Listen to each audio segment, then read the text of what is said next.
Hey all, it is Barbara here from 360 Mind Body Fitness, and thank you guys so much for coming.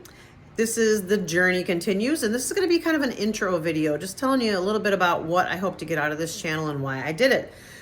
So this started originally because I had a Facebook page that we would do live workouts when COVID started. I was working at several gyms, and the people who would go to my classes could no longer go to class, obviously.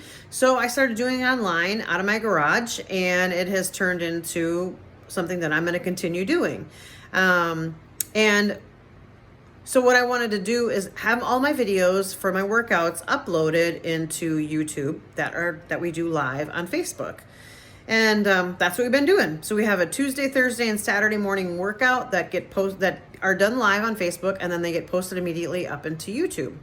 On this channel, excuse me, I also wanted to make it more about the whole experience, not just working out. So my Facebook page is just the workouts, and that's pretty much it. But this YouTube channel, I want it to be more about mind, body, spirit, putting it all together. So not only do we have workouts, but we also have some stretching classes that we do, and we also do meditation. So you may want to check those out as well. We are going to be adding in a book club for some, I don't want to call them self-help books. I mean, I know that's what they're called, but it's more of like a motivational type books that I want to have as book clubs. So if you're ever interested in that, watch for that, because I will be posting some. But the big thing about why I wanted to be on YouTube is because I started looking at online workouts. So I have a bunch of DVDs because I used to do DVDs all the time. I'm a big fan of Bob Harper and his workouts that he has done. But I also wanted to find some that were online. And when I was looking, it just became so clear that I look at working out with a group of people much differently than many instructors out there potentially. Not all. There are some really good instructors who really have gone through a journey themselves to get fit, which I believe makes a big difference when you have an instructor who has had to actually go through a bit of a struggle or a journey to get to their fittest self. I think that makes a difference. However, what I was finding is there were a lot of very fit people who have never had to lose weight, who've kind of been fit, their whole lives, or at least been thin and just kind of worked out. And while they're still good instructors, I'm not saying they're not good instructors, they don't know the struggle that you go through when you're 200 pounds, 300 pounds, 400 pounds or more when you try to get back in shape. Now, I'm not going to claim I know what it feels like to be 300-400 pounds, but I can tell you what it feels like to be over 200 pounds and trying to work out and trying to get yourself fit. I'm over 200 pounds right now. I don't know the highest I've ever been. Doesn't really matter. I know it was over 238 because at one point I weighed in at 238 years ago, and I think I was even above that. I just never weighed myself because I didn't want to know. So I know what that feels like when you're in the gym and you feel like you can't take any breaths, like your chest is just burning. I know what it feels like when your wrists are killing you because there's so much weight and pressure on your hands when you're trying to do a plank or you're trying to do a push-up or something like this. I know what it feels like when they're telling you to go down in that lunge and, get that knee as close to the ground as you can, and you literally can't go down 3 inches because that's all the strength that you have. I have been there. I 100% get it. There was a time when I could do a lot of, so when I started working out, it became a passion, but I was in my early 20s, and the weight just kind of fell off because that's what happens when you're in your early 20s and you're really overweight. You start working out, start eating a little bit better, weight's going to fall off. Kept it off for many, many years, about 13 years, I want to say. And then put some weight back on, got it back off again, kept it off for many, many years. And then I hit perimenopause, and I ended up having 6 injuries in a row. So, and there's a lot more to the story in there. But once I got to perimenopause, I was about 45, 46. And I had a couple of injuries from working out.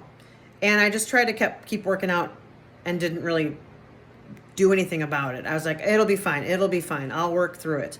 Well, then I realized that because of perimenopause, I was one of the candidates that had a severe change in my bone density, which is a possibility. It doesn't happen to everybody, but it's a possibility when you go into perimenopause and regular menopause. And had I known this, maybe I would have stopped working out so hard and I would have let myself heal, but I didn't. So I had a series of injuries after that, culminating in 2 torn meniscus in my knee and 1 fractured knee.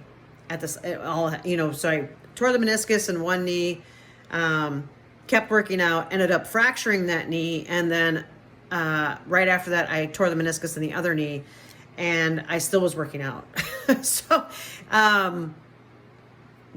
I mean, I was modifying things, obviously, but it got to a point where I was like, I can't do anything anymore. I had to just stop working out completely. Well, obviously, I packed on the weight. It also was very depressing, so I ate differently, ate very poorly, and I was back up to around 230 again, 230 pounds. And it was so disheartening when I finally got my injuries under control and I went back to the gym.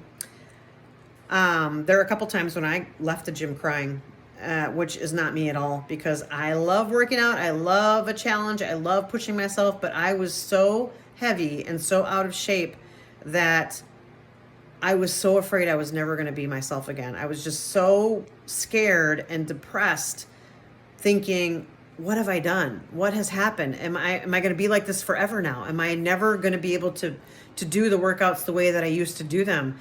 And I was so sad, just so sad and scared. I was just like, I can't live like this for the rest of my life. I can't be like this. And, then you go into menopause, and then it gets even worse because you're even more hormonal. And I definitely packed on this is part of it that got me up to the 230s, packing on weight through menopause. So that's my reality. And I know a lot of people out there have that as a reality, where they have gone into a gym, they see this person in front of the class who's trying to motivate them and tell them what they should be doing, and having them do things that are completely inappropriate for someone who is severely overweight and out of shape. But when you're like that, you don't know what you're supposed to be doing a lot of times. You just are doing what this instructor is telling you to do. But if someone has never been heavy, they don't know what they don't know what it feels like. They don't know that pain that you're feeling. It's painful. It is painful to work out when you're that heavy, and it's sore on your joints.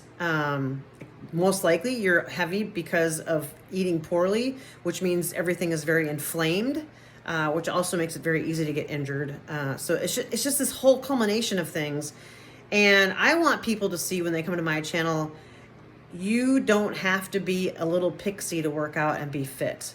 I'm over 200 pounds, and I'm very fit, in my personal opinion. I've been a group fitness instructor at many different weights in my life. And have I been fitter than I am right now? Yes. Actually, I shouldn't even say I'm fitter. I was lighter so I could do more. Because when you have less weight, there's less to move around. And so I still consider myself fit. And that is the goal, in my opinion. Your goal, well, for me, my goal is not a number. Because if I have a number that's going to make me happy, what happens when I get to that number and I'm not happy? What happens? What do I do then to be happy? So for me, I'm happy every day that I am improving myself. I am happy every day that I make good choices to make my body healthy. I am happy every day that I can do one extra rep of whatever it is. Those things make me happy now, because I know that makes my body healthy, which then makes my spirit happy inside. It makes my mind clearer and more able to function and focus, because I'm not muddled down by striving for a number and killing myself to get to this number type thing. That's just me. That's my personal piece of advice at 50 years old, is get over the number. Because when you get to the number, there's going to be something else that you're going to have to work on. And so just be happy in the moment. Be happy every day, make good choices, and be happy about your choices. Okay?